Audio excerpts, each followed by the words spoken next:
Meet the Ilisu Dam, a massive hydroelectric plant in Turkey that cost a whopping $1.7 billion and has the power capacity of a small nuclear reactor. While the dam brings big benefits to the local economy, its construction caused a lot of arguments and fights. People from around the world didn't like it so much that they refused to support it with money. And there was even a time when someone tried to attack it. But despite all the trouble, they managed to finish building it. And now it has been working for 3 whole years. Today we'll find out why they built this dam, what made everyone so upset, and check out what impact it has. Welcome to Superstructures.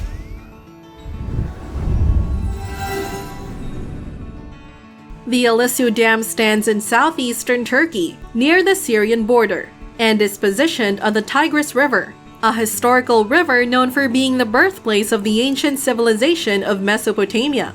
The dam has changed over 100 kilometers of the river and its smaller rivers, making a massive reservoir that's as big as the whole country of Malta. To contain such a huge amount of water, the dam reaches a height of 135 meters and stretches almost 2 kilometers wide.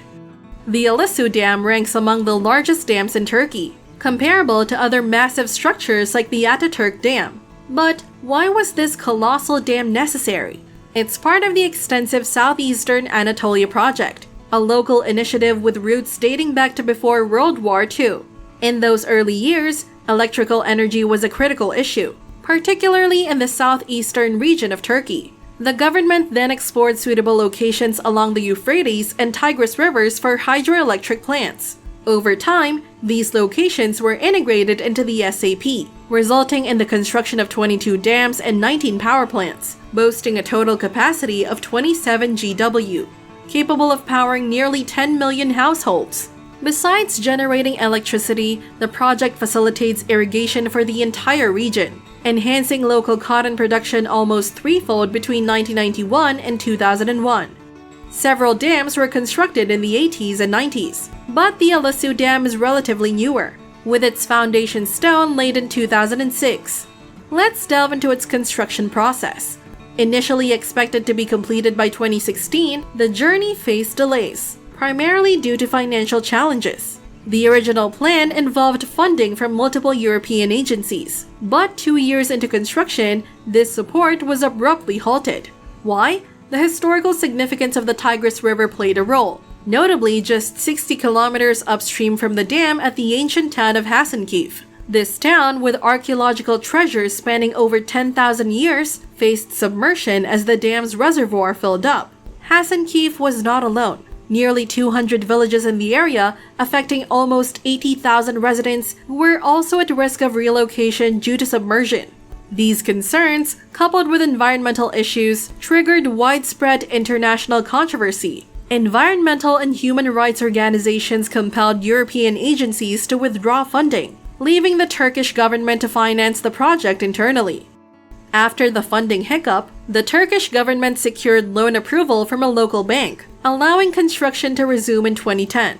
However, a significant setback occurred in 2014 when the construction site became the target of an armed attack orchestrated by the Kurdistan Workers' Party, a militant political organization.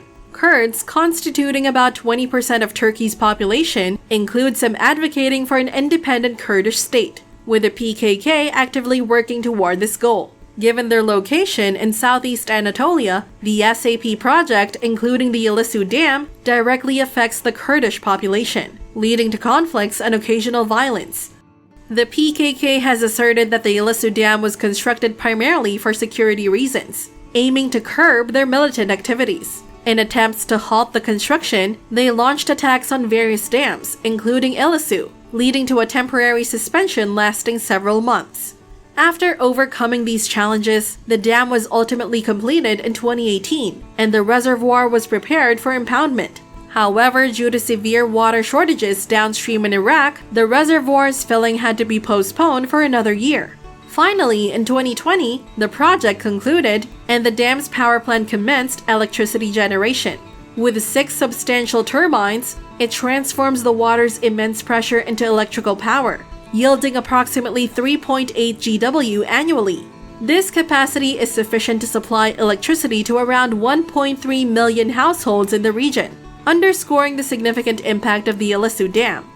Examining the positive aspects, the Ilisu Dam offers substantial benefits, particularly in terms of its significant contribution to the national grid with clean energy, diminishing the country's dependence on fossil fuels. Additionally, it delivers economic advantages to the region through controlled water release, facilitating improved irrigation of local arid lands and converting them into productive agricultural areas. This enhancement of crop production serves to boost the local economy. Moreover, the dam generates numerous job opportunities, spanning roles in both the power plant and agricultural sectors. Now let's explore the controversies and negative repercussions associated with the Ilisu Dam. A glaring concern is the exorbitant construction cost of $1.7 billion, a figure that surged due to the loss of international funding. Then there's the case of Hasan Keef. In anticipation of the construction, extensive efforts were undertaken to unearth and document information about archaeological sites before their potential submersion. Some historical structures were painstakingly disassembled and relocated to higher ground, forming the new Hasan Keef Historical Park along the reservoir shore. Nevertheless, significant portions of the original town succumbed to submersion, resulting in substantial cultural loss. Beyond the financial and cultural toll, the dam has wielded a considerable human and environmental impact. The reservoir has uprooted tens of thousands from their homes, compelling them to relocate to higher elevations in the mountains or entirely different locations. Environmental concerns abound, with fears that the dam jeopardizes regional biodiversity, posing a threat to already endangered local species like the Eurasian otter, marble duck, and red-wattled lapwing. However, the negative ramifications extend beyond the local region, affecting downstream countries, notably Syria and Iraq. Both nations have voiced apprehensions about the dam potentially diminishing the flow of the Tigris River, a vital water source for numerous communities and agriculture in both countries. Considering the tumultuous narrative of the dam, gauging the project's true success becomes a complex endeavor. On the positive side, the economic benefits stemming from green power generation, regional irrigation improvements, and the creation of numerous job opportunities are undeniable. However, the significant toll of displacing tens of thousands of people and the submersion of crucial archaeological sites present monumental challenges. Balancing these contrasting aspects proves to be a formidable challenge, rendering the dam a persistently controversial topic. Criticism often centers on the authorities' unwavering commitment to the project's progression, even in the face of its considerable costs and associated challenges. Numerous voices contend that alternative solutions for power generation existed, ones that might have mitigated a majority of the adverse impacts. Solar and wind power plants, leveraging Turkey's ample sunlight and expansive breezy landscapes, are cited as potential alternatives. Conversely, there are local supporters of the project who envision regional development akin to other parts of the world. They view criticism from developed countries as hypocritical, pointing out that these nations have historically undertaken similar construction projects. But what are your thoughts on this? Do you believe the advantages of the dam surpass its negative consequences? Or do you think it would have been better if the dam was never constructed? Share your opinions in the comment section. If you're interested in exploring more projects like this, don't forget to subscribe to Superstructures. Thanks for watching, and we look forward to seeing you in the next video.